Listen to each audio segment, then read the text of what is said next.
Welcome to the Danny Clinkscale Reasonably Irreverent podcast.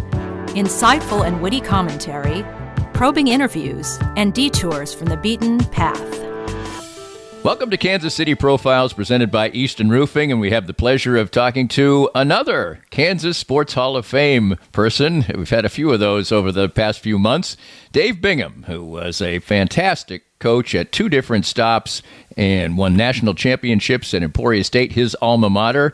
He's a native of Arizona, was a fine player as a young player, went to the University of Arizona, but then eventually to Emporia State, where he went to the World Series as a player. And just a couple of years after his playing career, after dabbling for a year in professional ball, he was the head coach at his alma mater, where he stayed for many years and many victories and a national championship and 5 World Series and 557 wins, and then took on the challenge of what was a pretty moribund Kansas baseball program and eventually built it up to a College World Series team in 1993 and won 45 games that year. He's won over 800 games in his college baseball career, has had a baseball academy, has been a coach at multiple levels, has coached Albert Pujols, all kinds of great baseball stories. This is baseball fun for the baseball junkie, which Dave describes himself as being bitten by the baseball bug at 8 and never getting over it. Well, for those of you who have the baseball bug as well, a baseball lifer story. It's Dave Bingham. He is our Kansas City profile, Emporia State, Kansas, and now the Kansas Sports Hall of Fame. He's our Kansas City profile, presented by Easton Roofing. More of Danny's Reasonably Irreverent podcast after this. Hey Kansas City, Joe Spiker, Easton Roofing here. It's football season in Kansas City, and all of us at Easton Roofing cannot wait to watch Patty Icicles take us to our 3rd straight Super Bowl championship. There's been a lot of storm damage this year. We're here before the storm, and we will be here well after, leaving a legacy of quality work handled by quality people. Not everybody got a new roof from their insurance company. If that's you, give us a call. Easton Roofing. Integrity matters. It's always a pleasure to catch up with Dr. Brad Woodle from Advanced Sports and Family Chiropractic and Acupuncture. There are 8 locations all around Kansas City, including the newest one in Raytown. In Raytown, we just joined Raytown July 1st. We took over for a retiring doctor, Dr. David Frey, and we are just honored to see all of his patients and take care of the Raytown community. And communities all around Kansas City with the best of care in a wide variety of fashions. We do chiropractic using multiple techniques, acupuncture, disc decompression therapy, cold laser therapy, different physiotherapies, exercises, whatever you need for your bones, muscles, joints, and nerve pain, we can help. Find that help at Advanced Sports and Family Chiropractic and Acupuncture, 8 locations all around Kansas City. Visit ASFCA.com. If you'd like to join these and other fine sponsors and market your business to Kansas City's #1 variety podcast, contact us at danny@dannyclinkscale.com. Look forward to working with you. Dave, you're an Arizona boy, born in Arizona, raised in Arizona. Tell me a little bit about the 4, 5, 6, 7-year-old Dave Bingham.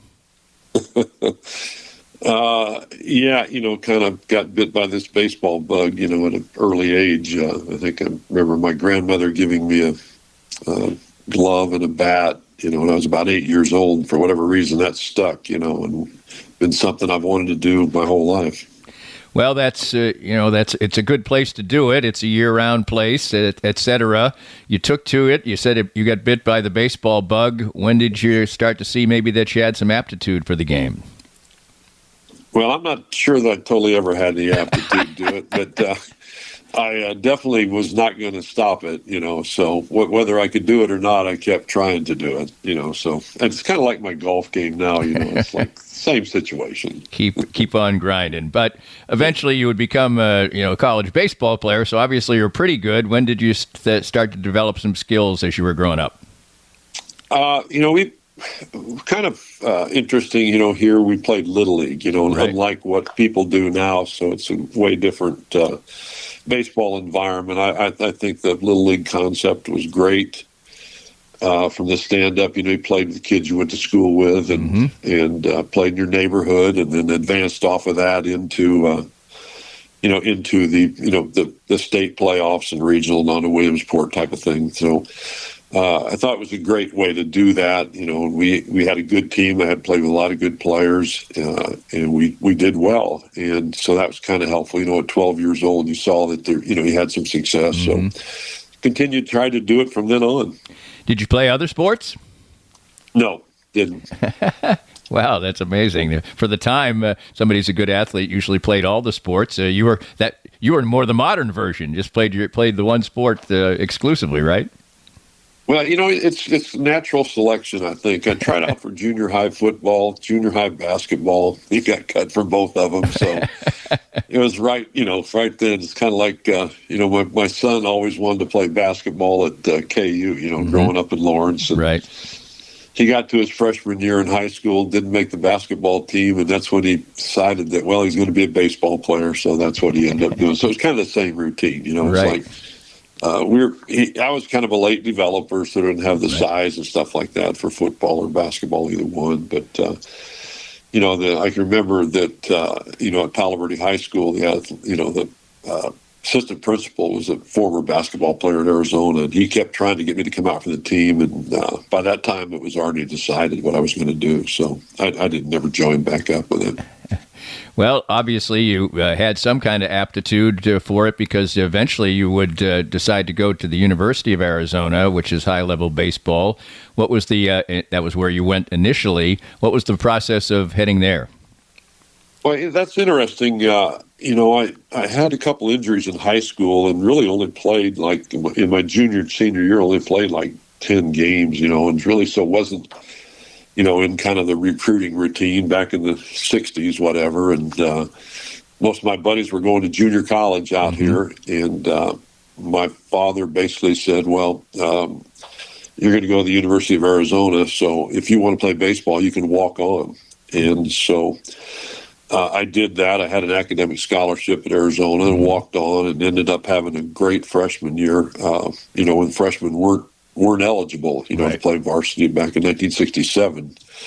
And then made the varsity in 68. And then at that time, freshmen became eligible. Right. And so some of the best players from the freshman team, were then added to the varsity. And that's when Coach Sansett came in and said, hey, we got some more guys coming up. Why don't you're not going to get enough playing time, so why don't you just go play, summer, kind of with the summer baseball team during our regular season. And so at that point I did. And then, then at that point there was a fellow who was there with me in the same situation named Rich Alday, who was a, Tucson High guy. And we got contacted by Larry Koschel about the possibility of transferring to Emporia State. And we both said, hey, we're not playing here. We want to play, so let's transfer to Emporia State. How did that work out? How did this person find out who you were through the summer baseball ranks, or what? Because Emporia State's not right next door. Yeah, well, so Larry Koschel was at Arizona State, played there, and obviously went on and had a fabulous career in college baseball. And he was kind of looking at all the Arizona people that he could bring to Emporia, so he ended up recruiting 10 guys from Arizona to bring in.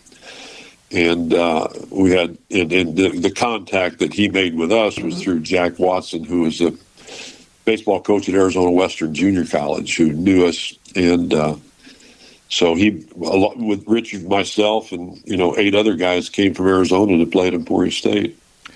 Well, the fact that you were with a bunch of Arizona guys, did that sort of ease the culture shock a little bit? I know you've really basically never been out of Arizona when you went to Kansas.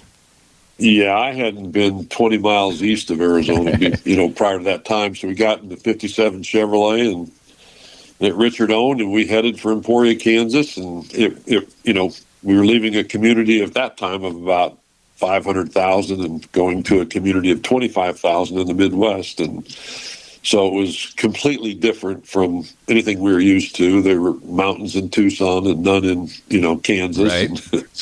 So it was, it was a very different, but you know what? It was all, it was really irrelevant because we wanted to play baseball. And this was our opportunity, and we were going to make the most of it, and we tried to do that.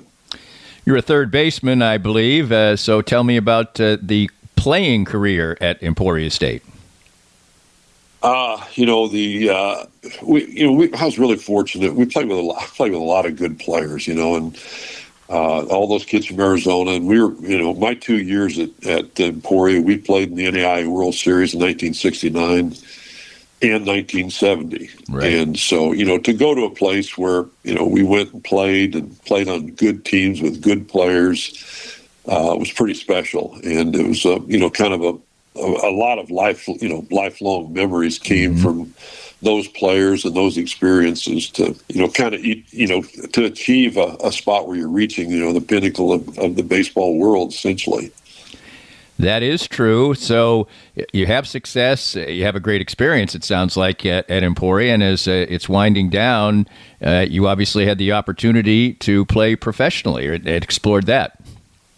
Yeah, so playing in the summertime after I finished my career, I had, pretty well gone on from the fact that I would play professionally, but I was playing in the state tournament at Wichita and had a good tournament there playing. And Lee Anthony at the time, the Washington Senators, called me after the game and said, "Hey, do you want to play?" And I said, more than anything in the world. And right. He said, "Well, we're going to send you to Geneva, New York to play in the New York Penn League."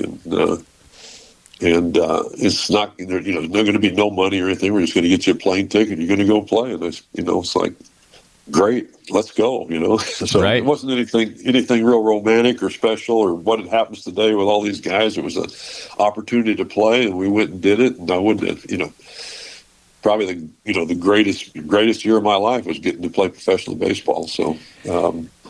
I really enjoyed every second of it. But I always keep it in perspective as a coach, was like I was able to, at that time, I had a college degree in hand, went out and played. And right. Then I think that sometimes we get, I've always kind of felt that, unless you're really a high pick, you're probably better off going to school and then play as long as you can once you got that degree in your hand, or close to it anyway. So.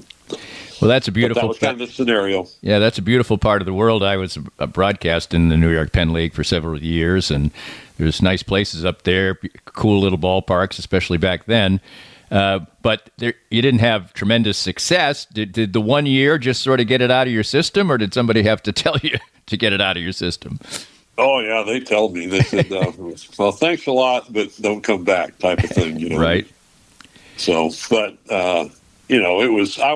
plus it was at a time, I was 22 at the time, and they were interested in taking a guy who was going to be, a long ways from playing at 22 years old. So, right. It was an easy decision. The scout who originally signed me said if I wanted to, he would find me another place to play. And I said, I think I'm just going to go ahead and get my master's degree and try to go into, coaching and teaching. Well, that happened pretty fast for you. From the time you played in the New York Penn League, the time that you were a head coach at Emporia State was only a couple of years. Take us through those 2 years. Well, I've been really fortunate in some things in my career, being at the right place at the right time, I guess, and having the right people kind of backing you. I'm very fortunate. And so anyway, at Emporia State, I was the graduate assistant in the 72-73 school year. And then at the time, Emporia was going through an enrollment loss, and they had lost, had decided to cut 50 faculty members. And one of those faculty member positions was the baseball coach's position. And Jack Smithern, who was the coach, said, "I can't hang around here. I got to find another job." So he ended up going to the University of California at Riverside.